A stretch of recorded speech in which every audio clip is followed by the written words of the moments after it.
Today we're going to be talking about how to start your fitness journey.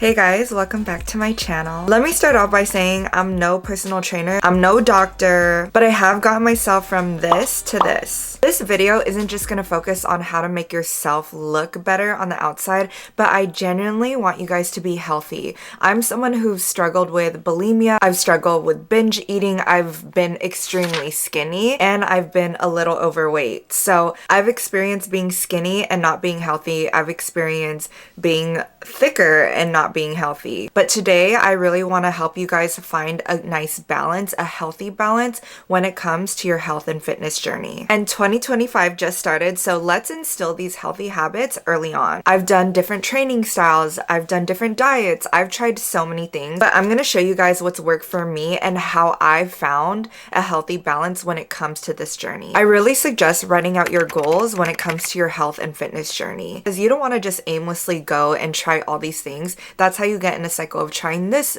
exercise and trying this diet, and you're not really getting anywhere or obtaining the results you want. But writing out your goals and sticking to a plan is really what's going to help you excel when it comes to reaching your fitness goals. For me this year, my first goal is to balance my hormones, get my gut health right, focus on low impact, high intensity workouts, and be consistent when it comes to my eating patterns while also not fully restricting the things that I eat. If you are more intentional with what you eat on a daily basis and what workouts that you're doing, it's going to help you maximize your goals in a shorter amount of time. So please write out your goals so you have some sort of direction. First thing we're going to talk about is a workout split. When it comes to the workouts I'm going to focus on building my lower body, strengthening my core, and toning up overall, aka losing fat. If you've never worked out before, be easy on yourself. Start by going even just once a week, twice a week. You don't want to set an expectation for yourself to work out every single day, not meet it, and now you're just like, oh my gosh, I failed. I don't want to do this anymore. When you ease into working out and eating habits, it's going to be a lot more sustainable. It's going to be way easier to instill habits little by little than to set the goal so high that you're now disappointed. Personally, I work out 5 to 6 times a week, but I switch it up.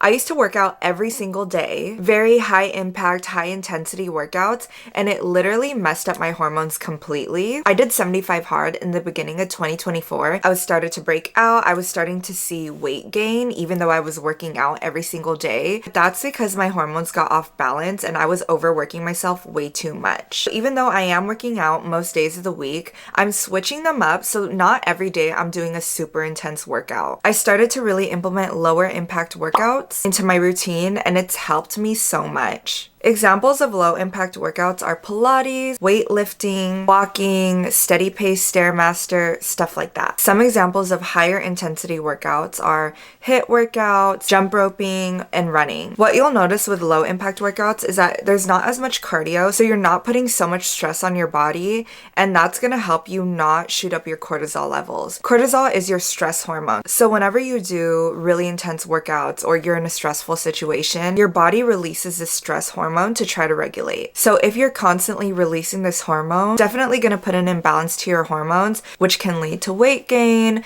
inflammation, breakouts, hair loss, fatigue, so many things. So just don't do too much. I'm not saying never run, never do this. You're going to see that I do implement running, at least for women. We have to be very careful about putting our bodies under stress too often.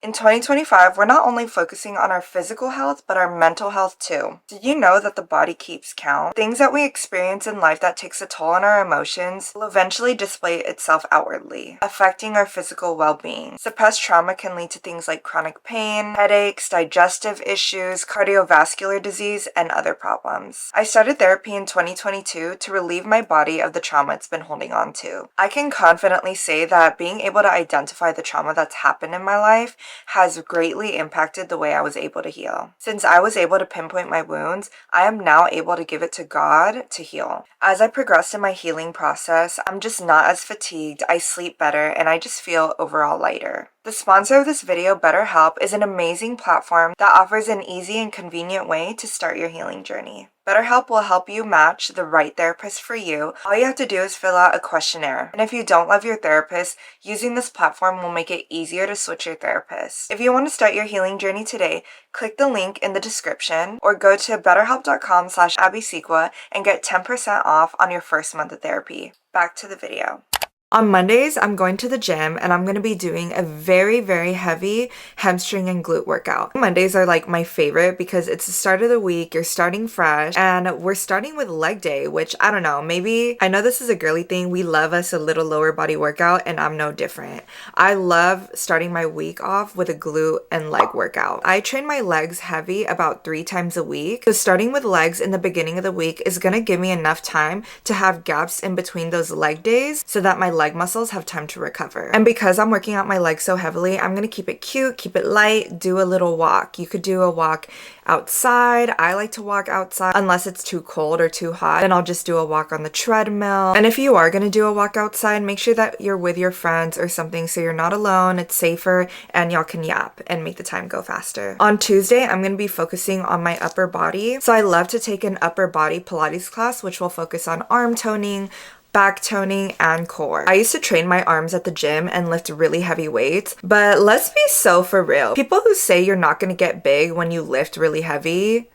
y'all lying. Or maybe it's more genetics, but for me, I used to lift really heavy weights and my upper body got way too big. Like, I don't got enough hips to build my upper body that way. I was looking a little top heavy. So I switched over to lighter resistance doing Pilates, which has nicely toned my arms and kept them slim. However, if you don't have access to Pilates, go ahead and work out at your regular gym. But what you want to do is higher reps, maybe even slower motions like Pilates, but very light weights. Wednesday, we're back at the gym and we're gonna be hitting quads and glutes. So Monday, we worked out the back of our thigh. Now on Wednesday, I'm gonna be working out the front of my thigh. And like we did on Monday, we're also gonna end the workout with a walk. Thursday, we're doing hot Pilates. This is a new form of Pilates that I tried recently. I love it so much. It's a heated workout, basically, and you just feel so good sweating out all those toxins. You get such a nice tone with these type of workouts where it's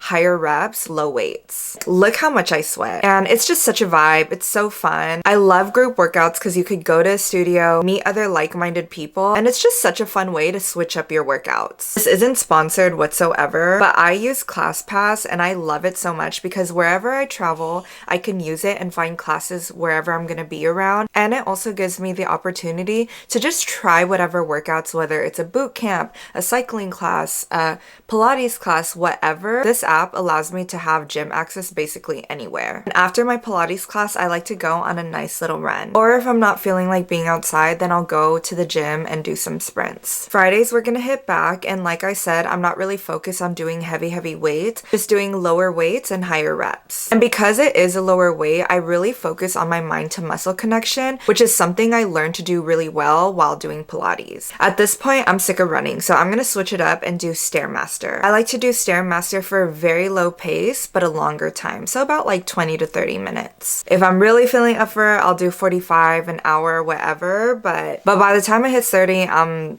done. Like, I wanna go home. And on Saturday, we're gonna hit lower body one more time, hitting both hamstrings, quads, and glutes, and calves. What y'all know about Filipino calves? Like, my calves are already built, so I don't even have to like work it out like that for real. And sometimes on Saturdays, you know, I have a life, so I'll have events or family time or whatever.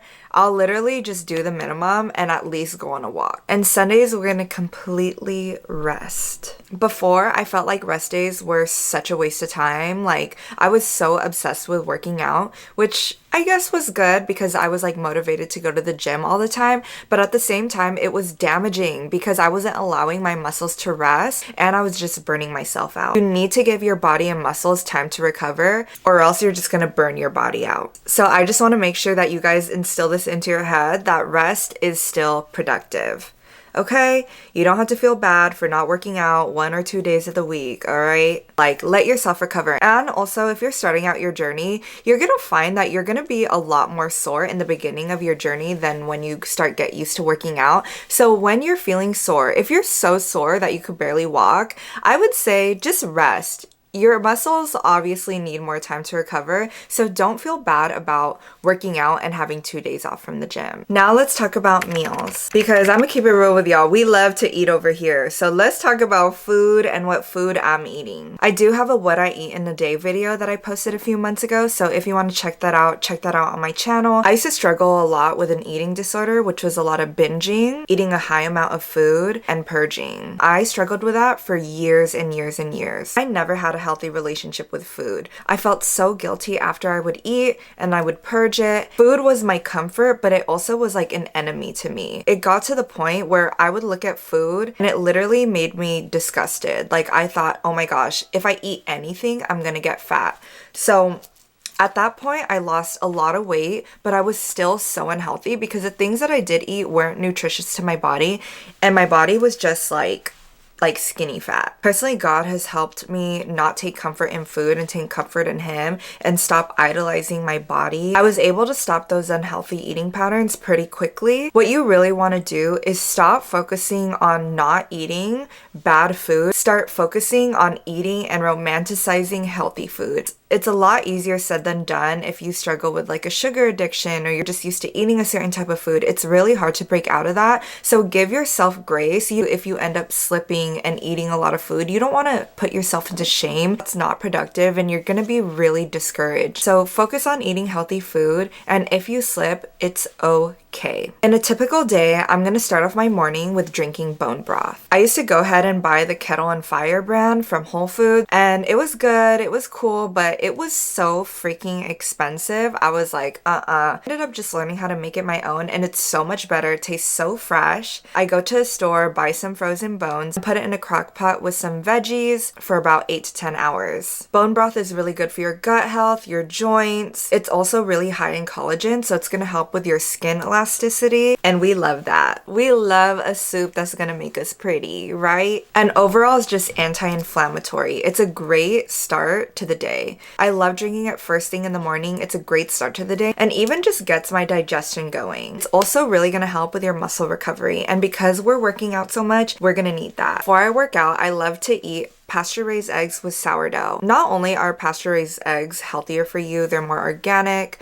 but also too, they just taste better. Like if your eggs are pale, like the yolk is pale, but if the yolk is orange, like these ones, yeah, that's what we want. They just taste better. I'll scramble that and put that on a toast. Sourdough, to be exact, because other breads really upset my body. I think the way that the sourdough is made, the gluten isn't as harsh on my stomach. We're getting our carbs in the morning, our protein, and healthy fats. I love me a chia seed pudding. The texture is just so fun to eat. You want to make sure to prepare this at least overnight so that the chia seeds expand and it gives you that pudding-like texture. And in the morning or afternoon, I'll literally just throw some granola on it, some fruit, some honey, and it's just so good. It's like a little dessert, really. And because I make it with yogurt, it also has probiotics and protein. I do struggle with digestive issues sometimes, so I have a hard time going. But the chia seeds have fiber in it. So if y'all want to go to the bathroom but don't have laxatives or don't want to take laxatives,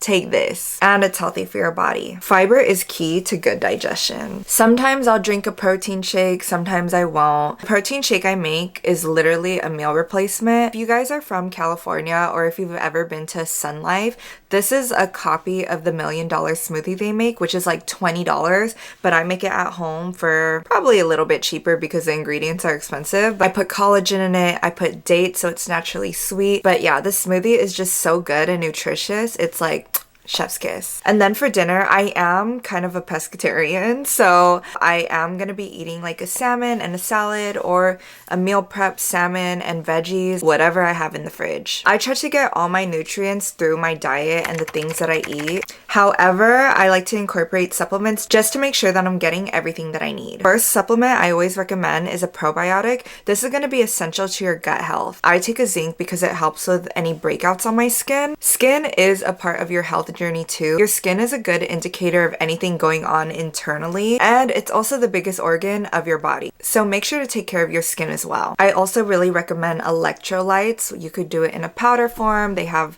pre-made electrolyte drinks. If you're working out a lot, you're constantly sweating and losing electrolytes, so it's really important to replenish that by drinking it. And what electrolytes do is essentially help regulate the fluids in your body, help with muscle function, and other things. For good measures, we're gonna throw like a 1 a day in there, a multivitamin, just to make sure that you're getting enough of everything, and it's gonna help you cover the spectrum. Of course, I always recommend to go to your doctor or a holistic doctor to do a test so that you know exactly what you need more of and what you need less of in terms of your vitamins and other things. I feel like hormones are really overlooked, and it's so important to focus on balancing them. If your hormones are imbalanced, then you'll notice you're fatigued, you have a hard time losing belly fat, you can have a hard time sleeping, you might be breaking out more often. For me, when I did 75 hard, all that was happening. My hair was thinning too, and my period went away. So this year, instead of just looking good, I really wanted to make sure that my internal health, including my hormones, is on point. I really want to focus on reducing my cortisol levels, which is your stress hormone. I'm going to be doing that by implementing a better sleep schedule, by managing my stress by not overbooking myself. Sugar and caffeine also shoots up your cortisol levels, so it's really important to avoid that in the morning, because when you wake up, your body naturally shoots up cortisol to wake yourself up. No cortisol at all is still not good. Cortisol is needed to regulate our body flow.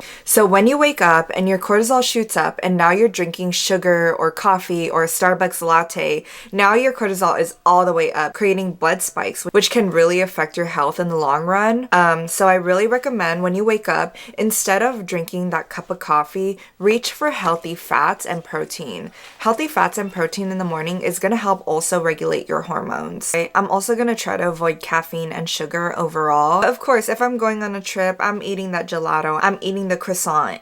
On a daily basis, I really want to avoid consuming too much of all that. Let's talk about balancing the gut. What is your gut microbiome? Microbiome refers to the group of microbes or 1,000 bacterial species that live in your body. This bacteria helps with digestion, destroys harmful bacteria, and helps control your immune system. When your gut is healthy, you're going to have better digestion. You're going to allow the nutrients that you eat to actually get absorbed into your body. Well, how do we know if our gut is good or not? If you have an imbalanced gut, you're going to find that you have digestive issues, have more sugar cravings, you can have sleep issues, fatigue, bloating, acne. Your gut affects so much in your body, and it can even affect your mood. Like if your gut is imbalanced, you can literally have like more anxiety or depression. It's crazy. Your gut is going to help your body break down food and absorb nutrients properly and store fat properly. It's going to help get rid of toxins and metabolic waste. It's going to help support your immune system to fight off bacteria and viruses. And your gut also produces serotonin, which is your brain chemical that boosts your mood. So it makes sense that if your gut is unhealthy, you could also be sad. So how am I going to do this? Well, first and foremost, we're going to take probiotics. We're going to drink less caffeine, less sugar, more water. And if you ain't doing this already, avoid alcohol. Oh my gosh, you guys, I look back at my body on the days where I used to drink a lot. First of all, alcohol is so much sugar and it literally kills off your gut microbes. My body looked so inflamed before compared to now. I actually ordered this gut test from Genova Diagnosis, something like that. There's a lot of companies who do this, but I just got it from here because I like the way that their results look. You can look on their website and see it shows you so much. It shows you how well you're absorbing nutrients. It shows you if you have parasites. It shows you so many things. You go on the toilet and you take a number 2 and then you swab it, you send it to the lab, and they send you back your results and tell you everything that you need to know. I think they even suggest what foods you should be eating to help repair your gut. But yes, y'all, these are all the things that I'm going to focus on 2025 when it comes to my health and wellness journey. I hope this video was encouraging for you. I hope that you guys took some good notes, and I pray that you guys have a healthier year than last year. I truly just want the best for you guys. Let me know if you guys want to see a workout video or more advice on maybe your hormone health, anything like that. Just drop it in the comments below. I'm seeing all of it. 2025 is a year of balance, okay? We don't want to just look good, but we want to be healthy on the inside, and we want to balance our hormones, balance our eating patterns, balance our workouts, balance everything. Make sure that you like this video, comment what you want to see next, and subscribe to my channel. Don't be a hater, just do it. Love you guys.